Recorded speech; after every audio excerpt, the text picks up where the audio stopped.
देखिले जे मोर प्रभु मते देखौछंती मु जदि तांको सामना रे ठीक अछि मोर हृदय जदि मोर प्रभु को सम्मुख रे ठीक अछि मु जानि छी मोर प्रभु मते उत्तर देबे।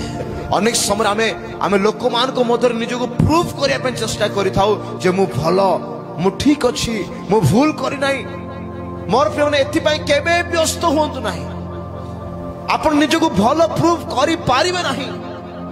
आपण को विश्व लोक मान को चिंताधारा जहा आपण ताको केबे बदलै पारिबे नाही। जदि आपण ख्रीष्ट को ठारे अछंती आपण केबे निज को प्रमाण करिया पे चिंता भी करिवे नाही। जदि आपण प्रभु को प्रेजेंस रे अछंती आपण केबे चिंता भी करिवे नाही। मु निज को प्रमाण करिवे देखेबी नो किंतु प्रभु आपण को राइट प्रमाणित करिवे से आपण को उठेबे से प्रभु करिवे। मोर प्रिय माने